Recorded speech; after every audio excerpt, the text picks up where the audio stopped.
he must guard his mind because from it come all the results of life. No one heard anything. I just said something so extremely important. All the things. Don't say anything. Listen.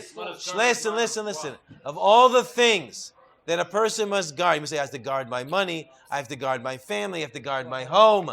Yes? Of all the things that a person must guard, he must guard his mind because from it come all the results of life. When a person's mind, whatever goes into your mind stays there forever and is not coming out. It's not coming out. Never. They showed that it does, even though you don't remember it, it's there. And it's affecting you and it's influencing you. Because the mind is not only just the this is too much for me, guys. You know what? If you can sit here and not talk, but you have to stop talking, You have to stop talking, please. It's a big group now, so you have to focus. We want to get anywhere. What's the point of sitting here? We're not going to get anywhere. So the thing is like this. There was a woman that she was a Hasidic lady, and she had to undergo brain surgery. She went through brain surgery, and they actually filmed the brain surgery. They filmed the brain surgery because as they were doing the brain surgery, he was touching different parts of her mind and her mouth, and she was saying things as the brain surgery was going on, even though she was under anesthesia. And she actually started speaking Italian. She was not Italian. You're amazing, man. You're just amazing. Don't disturb, please. I love you. I'm so happy you're here, but don't disturb. Don't disturb. Whatever it is. If your pants are on fire, whatever it is, don't disturb. Yeah? Shh, listen. You two also listen. She started speaking Italian. She started singing Italian. So when after a surgery, which was a successful surgery, she doesn't know Italian. She never learned Italian in her life. The family couldn't understand what was happening here. And then they realized when the girl was an infant, to the age of 2 years old, they had a nanny who was an Italian woman who used to speak Italian to the child. The child doesn't remember Italian. The child never learned Italian. Italian never came after 2 years old. The person never saw Italian in their whole entire lives. Yet the Italian that was spoken to when they were 2 years old is still in their mind. Not only is it what's in your mind, it's also in your past lifetimes. Or also in your mind. Also, it's your. This is not. I'll explain to you. I understand the question. No, I'm not googling. I'm saying that the person is. This is not our first lifetime. We've gone through many different lifetimes. So a person has to know that there's a whole history here of a person. We're just, like they used to have. I don't know if they used to have in the old days when they used to have moving pictures and films. So what was a film? The film was thousands and thousands of little pictures that, this picture's like this, the next picture's like this, the next picture's like this, and you make it fast enough, it's a whole big movement, yes? Right? So that's what our life is. We're like just little pictures here, and the next thing... Excellent. I couldn't have said it better myself. But I want to say, but please. Listen. What I'm saying is that we're just a continuation of a previous lifetime. We don't understand... We can understand the best we can, but we don't know what we were, where we came from, what we've been through, and what we're supposed to be fixing up in this lifetime. Why did Hashem decide that we should be born again? Why Hashem made a decision? There was a decision that was made. We learned, the Zohar says that Hashem shows the person when he's up in the next world. He says he's been decided he has to be born again. It's been decided he has to come back in this world again. Hashem says, this is what you accomplished in this lifetime. He had a Yom Adin. Hashem, he had a judgment. This is what you accomplished. Mazel Tov, Yasher Koyach. This is what you're still lacking. This is what you're still missing. I recommend that you be born in this body at this time with this family, and there you'll be able to accomplish what you were supposed to accomplish. I don't know what I'm... And then a person, I'm going to answer the question in a second. And the person said he agrees with Hashem. He says to Hashem, yes, I agree to go into this body and to live this lifetime to be able to accomplish my things. So you want to say, why did you choose that lifetime? Okay, I can understand that feeling. But the point is like this. Well, how do we know what we're supposed to work on? Whenever your weakness is right now, that's what you have to work on. If a person has an anger, if a person explodes in anger, He can't control his anger. So obviously he has to work on his anger. What if he struggles with things in his mind? Like you said, things go in there and they stay in there forever. So the point is like this. Mental thought, you have crazy thoughts.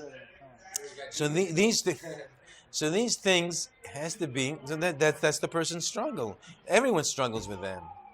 Everyone. What can a person do to make his? So the Gemara said. He He didn't ask you. He didn't ask you. Hello. He didn't say meditation. No, it doesn't say meditation. Meditation is for Democrats. Stop it. Shh. When a person has to, the Gemara says that a person should say the Shema. Shema Yisrael Hashem Elokeinu Hashem Echad. Person is plagued with thoughts which are not so positive. What did you say? He should say Shema. Shema Yisrael. If a person has ideas, that he's thinking maybe of doing an Avera, or he has thoughts in his head that are plaguing him, which sometimes happens, a person should say Shema Yisrael Hashem Elokeinu Hashem Echad over and over again. You could say, I don't know if you're saying, I don't think you should. I think you should say Hashem Echad. I don't think you should say Hashem's name. That's right. Should say Hashem. Shema Yisrael. Right? No, Shema Yisrael. And not only that. Well, give me one more second. A person could say Einon Milvado. There's nothing else but HaKadosh Baruch Hu. Focus on these things, and this will. And why is it a person that's? Don't forget your idea. Why does a person have crazy ideas in his head and can't get ideas out of his head? Because Hashem, either the Yetzirah, the Sitra Achra, Hashem is putting these ideas in his head. And if a person says, okay, I'm fighting back, I'm just going to say, Shema Yisrael Hashem Elokeinu Hashem Echad. Like, for example, there's a period of time, I was surprised. One day I said, things are not going well. I've decided I'm just going to sing 24 hours a day, I love you, Hashem. Not out loud so people can hear me and think I should be locked up. To myself, we love it. But the thing is, I said, that's it. So the Yetzirah says, if I give you these bad ideas, and in turn you start singing songs about I love you Hashem, so then I'm not going to give you the bad ideas because I already failed. You understand? So why during Shemona Esrei you have that thought? You have that thought, right? Well, during Shemona Esrei? You have Daven Shemona Esrei, you have that thought. Okay, so a person has to push. A person has to. You have to understand that the mind moves at the speed of light, and the thoughts can just come in like that. But the point is, it's our choice whether we're just gonna push it out of, whenever we push it out of our heads, or we're gonna dwell on it and think into it.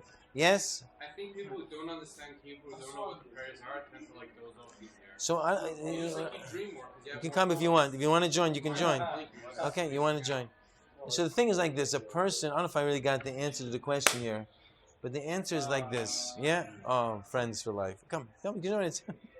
So a person has to know that there's always distractions. Like over here, Kirsten's talking over here. Over there, there's always going to be distractions when has on the phone over here. So when a person, take my phone, please. Okay. You don't need to stop it. The Mets lost. Shut it off, Rabbi. Shem should help me. Is it off yet or no? Okay. Now, so the thing is like there's always distractions. Whether it's something, someone comes, he's still talking over there. A guy gives me a phone. A guy comes to hug over here. This guy starts cursing over here. This guy play the guy. What if we had when I was giving a shir and every time I said like a really brilliant point, there was a guy no like this. It would make that's why we have. Okay, we have the drums, but the point is that there's always distractions to keep us away, and the person has to fight back. Yes, the person has to fight back. If a person, a couple of fellows here in the middle. Okay, hold on a second. Did you have a question? You forgot your question or no? You okay? Okay, hold on to what you want to say. I'll say one more thing. Hold on, don't forget it. That there are people in the military now, right? So the people come in. Shh, no, not you. So they'll go through people. They say there's a certain goal, there's a certain thing a person has to accomplish, right? And there's all kinds of obstacles they put in the person's way. And the person with a single-minded devotion has to overcome all of his obstacles to get to the goal, yes? And if he gets to the goal, I have a goal now. I'm going to fight with you guys. I'm going to fight with you guys. And even though a lot of you, some of you are allowed, but some of you are allowed ADHD, I'm going to fight through all of this. I'm going to persevere. That's it. And keep on. My goal is to try to get some ideas into your head that's the reason why we're sitting here. So the same thing in life. Go outside. Take it outside. So if there's, take it outside. Either you stay inside. Okay, later. Okay. So if a person knows, shh, and anything that's good in life, anything that's worth accomplishing, there's going to be tremendous struggle. And the struggle is not to go through an obstacle course. The struggle is not to pay people money to torture me so I should become a stronger person. The obstacle and the things that struggle in life is, these things are all substitutes. The true struggle in life is a person's struggle with himself, inside of himself. Like you said, the thoughts that a person has. Is a person going to be greedy, or is a person going to fight against himself and be generous? Is a person going to be lazy, or he's going to fight against himself and he's going to do things with alacrity? Alacrity. Is a person going to be like a big Baal Gaiva, think he's the greatest person on the planet, and look down on other people? Yes. How do you not be a Baal Gaiva? What? Someone's born with that Baal Gaiva inside of him. Everybody's about. Everyone's. So the point is like this. First of all, what is a Baal Gaiva? A Baal Gaiva is a person who thinks that he's greater than other people on the planet. Everyone thinks they're a Baal Gaiva. But Donald Trump. Okay, but you know, point is, can I speak to you honestly? Yeah. Donald Trump's a guy. So I don't care so much about him. He has a But can I speak? I understand. You know what? You're distracting us. 3 times you said Donald Trump. If I want to speak of Donald Trump, I would just go right into it. Okay, whatever it is. But let's work about us, the Baal Gaiva in ourselves. Whenever a person feels that he looks down on other people, this person's not worth my time, he's indignant to other people, he's impatient with other people, he's like, who are you to even be speaking to me? This is a Baal Gaiva, that a person is trying to replace a Kadosh Baruch Hu. It's not Baruch Hashem, it's Baruch Anochi. Blessed is I. So how does he reverse this? So a person has to reverse it. He has to realize, first of all, that everything is from HaKadosh Baruch Hu. If a person's holding him up, if a person has insane chatter, a person is discomforting, a person's yawning in the middle of his talking, all these things that are happening is all because of HaKadosh. It's always happening from Hashem. And it's happening for his own good. And so the person that says, I can't get mad at this person. A person comes, he's about to dive, and someone with great kavanah, he just discovered how to put on his tallis, and he whips his tallis around, and it's like this across your face. So you can, one time when I was a young boy, I was 11 years old. So I went bowling. Bowling is like an American, stupidity. I don't know what it is. But I went bowling because whatever, I had an extra $3 in my pocket, and it's $2 a game. Whatever it wasn't so expensive. So I was like this. I was bowling. And I just went up there and I threw the bowling ball down there. And I was watching the ball going down to the thing. And all of a sudden, this tremendous explosion, this bang, happened right next to my feet and scared me to death. And what happened was, a man from the next lane walked up to me, and while my back was turned, took his bowling ball and dropped it right next to my feet to scare the heck out of me. So I don't know. I didn't know what to do. I was like this, and I sat down. I didn't know what happened. So this Baal Gaiva Meshugana, he had an elderly mother. She doesn't go bowling because she couldn't pick up the bowling ball. She just went there and just knitted a kitten or something and said, "Very nice the way you throw that ball down there. Very nice, very nice." And so she said to him, "He does not understand. I can do it myself. Okay, I don't need help. Thank you." So she said to her son, she said, "He does not know why you did that. You should explain it to him." So then he came up to me nice, because his mother, she feeds him food. So he came up to me, and he said, that's bowling etiquette, that when a guy's approaching the lane, that you give respect to the other bowler, and you don't throw your ball while he's focusing on the pins. So that's what I did. So you have to wait. Like the guy goes, Hineni mumcham, all the different, and he's preparing to do the mitzvah, throwing the ball down the thing to knock down the pins. So, and I disturbed his kavana. And so because then they dropped the ball next to my feet. Why does he do that for? Why does he drop it? Because he's a big Baal Gaiva. He thinks, I am the king of the world. And this snot-nosed little 11-year-old skinny little Jewish kid dared to throw the ball. Dared to throw the ball while I was trying to bowl. And so hence I must destroy him and send him from the planet. What a person has to do is he has to realize that everything is from HaKadosh Baruch Hu. That's the first thing. The first thing he has to understand. He has to say, this is from Hashem, it's for my own good. This is from my, one second, I didn't finish answer his question yet. This is from Hashem, this is from Hashem, it's for my own good, to teach me patience. Yes? You with me? In addition, a person should never, he should realize that he's not the center of the world. If he ever feels this person is just beneath me and not worth my time, that's the siman of a Baal Gaiva.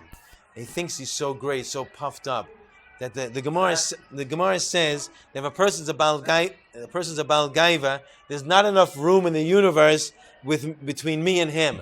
In the Old West, they had like the sheriff and the outlaw, and the sheriff would say, Baba Joe, Billy Rob, Johnny J.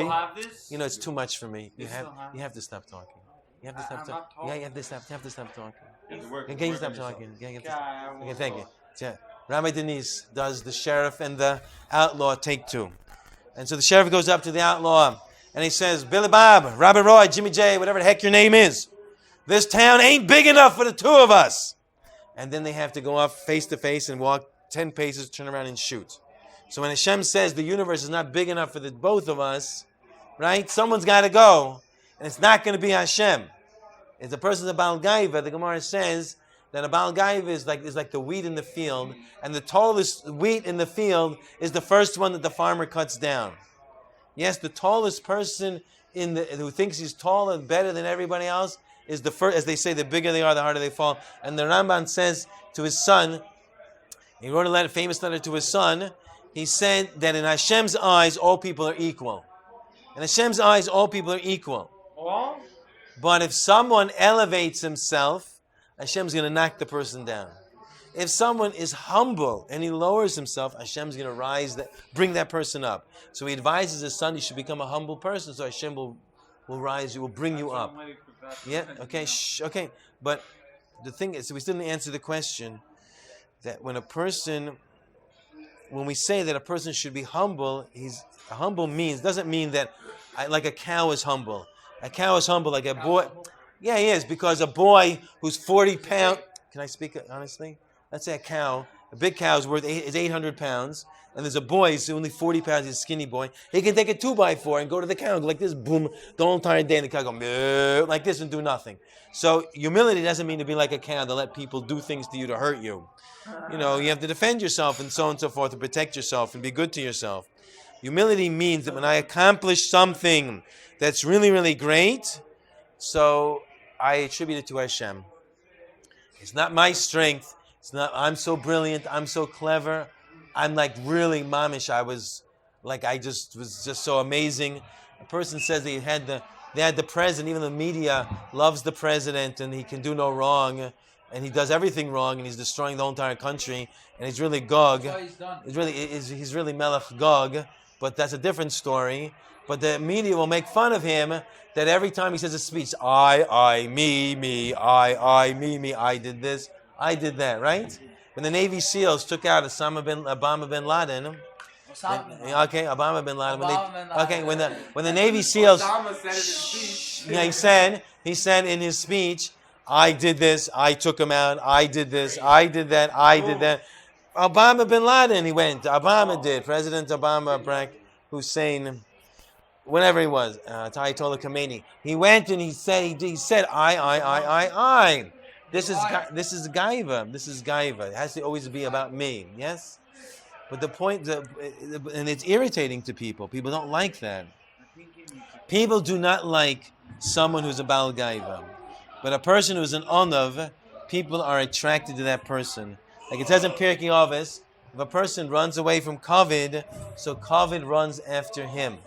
Yes? A person runs after kavod, he wants people to give him honor, so that the kavod is going to flee from him. Yes? Is going to run away from him. Well, so what if you have a problem with like getting attention? Like, what do you have if let's say if there's a person that getting needs attention? If a person feels he needs attention? Yeah. Is that gaiva? Okay, can I speak to you honestly? Is that gaiva? I'm going to answer your question. You already asked me one time. I'm not hard of hearing, at least not yet. I heard the first time. So and the person is when a person is an attention seeker. This is a personality disorder. I shouldn't say that. It's a defect in the person. We should not want to bring attention to ourselves. We want to bring attention to HaKadosh Baruch Hu. We want to bring attention to Hashem. Yes? Yeah. If I do something, I do something great. I say, V'chazdei Hashem, Baruch Hashem. Hashem, how great Hashem has allowed this to happen. I had the schos to be able to do it, but really everything is from Hashem. And a person is not interested in bringing attention to himself. A Jew's goal is to remove the I in himself. A person should not want to do anything for himself. Not be He should not be self-centered, should not be vain or selfish. He can't be self-centered. He has to be Hashem-centered. Why is Hashem doing this? What does Hashem want from me? What am I supposed to do now to serve HaKadosh Baruch Hu? If a person does these things, he does not lose out, he gains. Let's say if a person, people in the military, and you have different, a mission that you have to go through, and if a person doesn't know the goal of the mission, no matter what he does, he's going to do the wrong thing. Right? They tell you, this is the goal of the mission. I think so. I've never been in the military. I've never been through military training in my life. But they say the goal of the mission is. Once you know the goal, you're 90% there. And the whole thing is, they set up a thing that's going to get you distracted. You should forget what your goal is. And then you go with a group. You go. Yes, you go. I don't know. I would think so. Yes, you go with a group of chaverim together, and if somebody loses it, he panics and so on and so forth. The other people get together and they say, "Let's keep on focus our goal. What is our goal? What are we going for?" But So they wouldn't help the other person? of course they would. They're all in it together.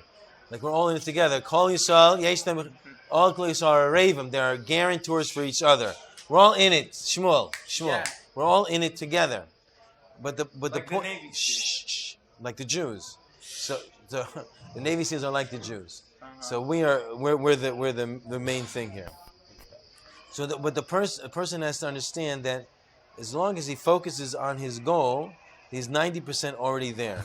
A person understands. Why? I'm focused on my goals from 90%. If a person has no idea what he's doing on the planet, then how could he possibly be successful? Let's say a person played basketball, and they put him on a basketball team, but they never told him the rules of basketball. Let's say they went and they said that the goal, there was one time there was this famous play in football, thank you, that when, is this for me or for you? There was a famous play in football that this defensive person, that the team was about to score a touchdown, and they fumbled the ball, yes? And the defensive linebacker picked up the ball, and he started running in the wrong direction. He started running not to his goal, he was running towards the opponent's goal. And then while he was running, his teammates are running after him, screaming, "You idiot! You're going the wrong way! You're going the wrong way!" And he thinks they're cheering him on. And he's running. So what happens is his own teammates start to try to tackle him. And the opponents are blocking his teammates. The whole thing is reversed. And the whole guy's saying, they're stopping because they're jealous of me. They don't want me to score a touchdown. And when he finally got to the opponent's end zone, then they tackled him. Yes. And then he realized that 90 yards he ran the wrong way. He ran the wrong way. So what hope is it if a person doesn't know what he's supposed to be doing on the planet? So how do you Think know? about it. The person has to learn Wait a the... second, was that true? Oh, he asked me the question. He said, how does a person know what his goal is? A person has to learn the Torah. A person has to learn the Torah. You have to learn Torah. How do you know what you're kicking? You cannot... What? I'll be right back. You know what? Okay, is that a promise or a threat? If you have no Muna, Torah does not help. Why would that help? Shh, you had a question. What did you say, Abraham? How do you know what you're kicking is? So a person... Shh, I know. If you don't have Listen. Muna, Torah doesn't do anything. I understand. Listen. How do you know what your goal is? How a person? He said tikkun goal. A person's tikkun, like we said before, is that when a person sees that he's weak in, if a young lady is she's weak in being mad, she doesn't doesn't understand modesty and she doesn't dress modesty. So it's obviously that's her tika and she has to work on this. That's something she has to work But on. we also have qualities and we have bad qualities. How is that supposed to? A person doesn't have good qualities and the person doesn't have bad qualities. He has qualities, he has midos. And a person makes the decision how he's going to use those midos. Yes? A person uses midos. He can use his midos for the right thing or his midos for every single mido. Wow. You have to stop. When it comes to Orsa Sadiqim, can you guys, you know, Can we learn the parsha? I don't know. Okay, we could. Can you do me a favor, the two of you? No. Can you do me a favor? I gave you one People, hand. You didn't take Okay, it. can you stop? Yeah, you please? didn't even Do press you, the do you back realize button. where you are? I'm in. You have no idea where you are. I am. You don't I'm know. in a You don't know. You have no You guys are right, idea. you guys Okay, are right. shh. Okay, whatever you want to do. You give me hand signals like you're a referee or something. I don't know. Go. If you have to go. Okay, go to the bathroom. Tell me everything. So a person's tikkun is if a person knows he's weak in something, he has to use all of his midos. He has to use all of his midos to be able to work on himself, to get where he has to be. How does he know where he has to be? Yes? How does he know? He has to learn Torah. He has to learn Torah to know what he's supposed to be. He has to learn Musar. The people in Musar tell him, yeah, with me now, everybody's back. A person has to learn Musar. Yeah, really? A person has to learn Musar to know what is expected of him. Yes? If a person doesn't learn, it says like this, it says like this, that the Gemara says in Baba Basra, that Hashem created the Yetzer Hara, and He created its antidote, Zu Torah, that's the Torah. The only antidote to your Yetzer Hara, and if a person is poisoned, we go back to the guys and they say, if you're poisoned by a snake, you're bitten by a snake in the field, what do you have to do? And what's the antidote for this poison? What's the antidote for that poison? They tell you what to do if you get poisoned. The Hashem says that your person's poisoned with the Yetzer Hara. What's the antidote for the Yetzer Hara? It's only the Torah.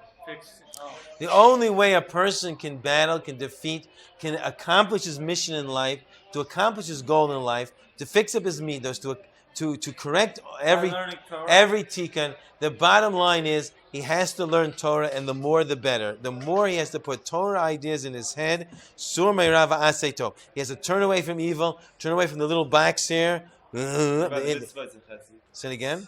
So the mitzvahs that we learned, I was learning Tanya with Avraham. So the Tanya says that the mitzvahs is Hashem. The purpose of the world is that a person has to do mitzvahs in the world. Yes? Hashem wants, the ratzon of Hashem is mitzvahs, right? The ratzon of Hashem is mitzvahs should be done. Hashem created the world so that as a vehicle, the mitzvahs should be done. Who are the ones that do the mitzvahs? It's the Jewish people. When we do Hashem's mitzvahs, we're fixing up, we're correcting the world, we're giving bracha to the whole entire planet, and we're fixing up things inside of ourselves. A person has to Bring close to the world. close to HaKadosh Baruch Hu. A person has to realize that he's in a limited time on this planet. He has no idea when he's going to go to the next world. A person does rarely ever, usually if a person gets warning, like he has a long, debilitating illness, he's for 6 months, he's suffering and he's dying for 6 months. So a person knows that, he knows to get his house in order, he's going to the next world soon. Right? If someone's sick or ill, you're closer. The The Shekhinah is right. The Shekhinah is with him because he's humbled. So the Shekhinah is with him. And the person is more, that he's going to want to do tshuva, if it's possible, if he's not in so much pain, and he can think clearly. But sometimes it happens that a person can die suddenly. It can happen like this. A person could die. And that's that. And the person's not warned whatsoever. So a person doesn't know, but eventually all know that we all have to leave this world, and we all have to go to the next world, and we all have to make a din v'cheshbon, we have to make an explanation. Now is the time of accomplishment. Now is the time of fixing things up. In the next world, there is no, it's too late, baby, oh, it's too late. It's too late in the next world. You can't do anything in the next world. You just have to be judged. When a person goes before a judge, and the judge has an ability to make a psak on his future, he's shivering in his boots when it comes to the judge, yes? When Hashem Yisborach comes... No, I disagree. He's not? No. Before you? I've been before a judge. Okay.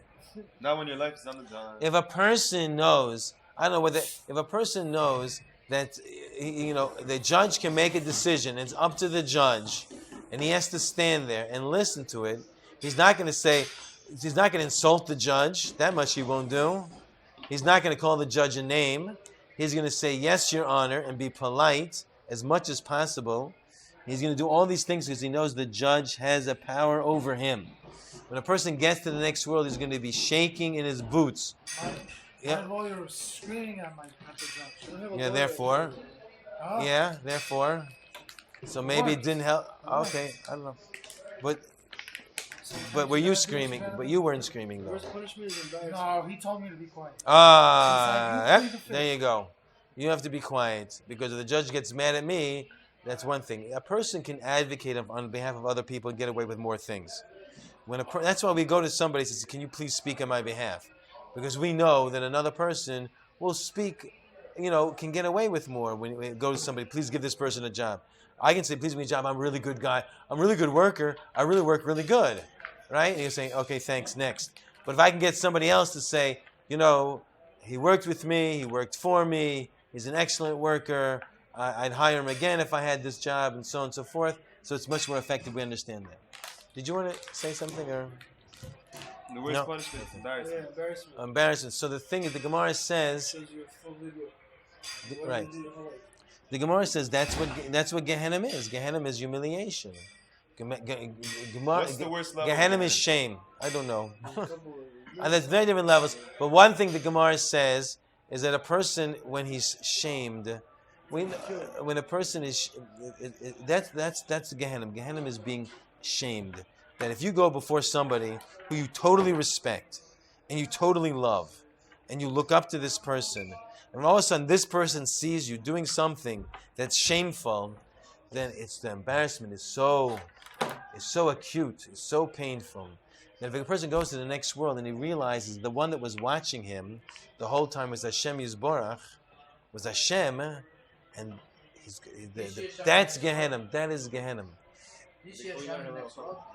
You see, maybe, could be. You see the Shekhinah, you see the presence of Hashem, or maybe you do see Hashem. Honestly, you can't see Hashem. You can't see Hashem because there's something. Hashem is something so beyond this that you can't see Hashem. If you do, Rabbi, it's impossible to know. So there's only no. But the thing is, we do have a Gemara. We do have a Gemara that says in the beginning of Avodah Zarah, it says in the end of time, Hashem is going to make a vision of Himself, and we know the Shekhinah. The Shekhinah is what? So we probably also have a Gemara. But you don't know it, right? I don't. So you can't say it then. Okay, you can't say it. But I'm saying that's the way the Gemara typically No, is. okay, you can't. There's one piece of Gemara Can I speak to that you on? argues with another piece of Okay. Gemara. Only makes the Gemara stronger. Okay, one. It makes it better. Okay. So let's just. He wants to say. Okay, here. Well, you're not right, but okay. I'm not going to come because he wants to talk about one thing. Anochi Hashem. So a thing like this. It says that Shavuos is coming, and we have to know in Shavuos that Hashem did not give us the Torah in Shavuos. Hashem made us. We became the Am HaNivchur, we became the chosen nation at Shavuos, and Moshe Rabbeinu came down. That says that he came down with the 10 Commandments, and the first commandment is very, very interesting because what do the Goyim do? The Goyim also have a translation of our Torah, which they call the Bible or the Babel. And when they list the 10 Commandments, they do not list the first commandment as the first commandment. They think the first commandment is an introduction, and then when they take the second commandment, they break it into two. Yes? You hear what I'm saying? What do you mean? I'm saying the first commandment is Anochi Hashem Elokecha. I would say Secha me'eretz Mitzrayim. I am Hashem, your Hashem, who took you out of Mitzrayim, a base of Adim, from the house of bondage. Yes, that's the commandment. That's the first commandment. Right. That's now you understand why the Goyim who don't have Torah Shabbat Peh will look at this and say that's not a commandment. That's an introduction. I am Hashem who took you out of Mitzrayim. Okay, what's the first commandment? But really, you shouldn't recognize other gods before me.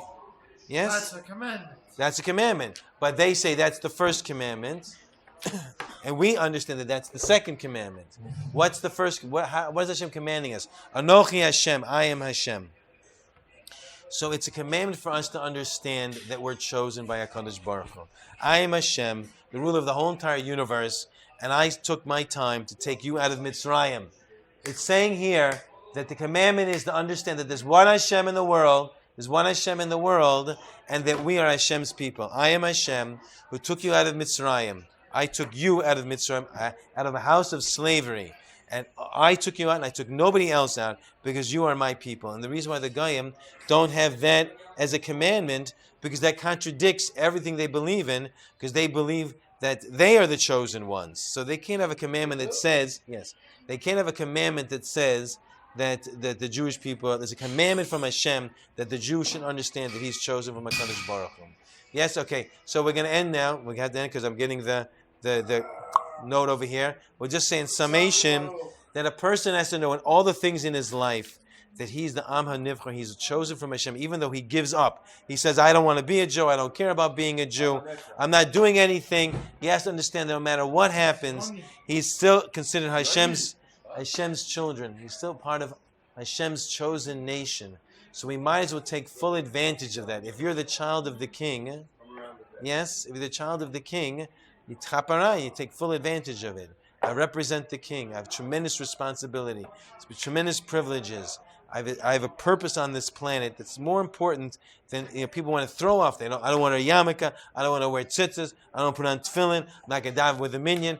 Anything that makes me distinct that I'm a Jew, I want to throw that off. Why does a person want to do that? He's throwing off the idea that he's the special, unique one of HaKadosh Baruch Hu. Why do that? Yes, I just have one quick story. I said there was a prince of England who married a divorced lady, which a prince of England is not supposed to do. He gave up his chance to become the king of England because he married this divorced lady. He became a commoner because he married the divorced lady, and everybody in England looked down on him. They didn't say, "Oh, you joined us, you're a good guy." They said, "You're an idiot. You used to be the prince, now you're a jerk like the rest of us." So the same thing when a Jew decides to throw off all the mitzvahs, he wants to look like a guy. He has his pants down, he has everyone should see what color his underwear is, and the clefts of his tushy, and he wants to act like a Jew, and dress like a guy, and be like a guy, and smell like a guy, and curse like a guy. Smell? Yeah, that too. But the point is that he's looked down upon. You are Am HaNivchar, you're the chosen nation. Why do you want to be like us? Thank you so much.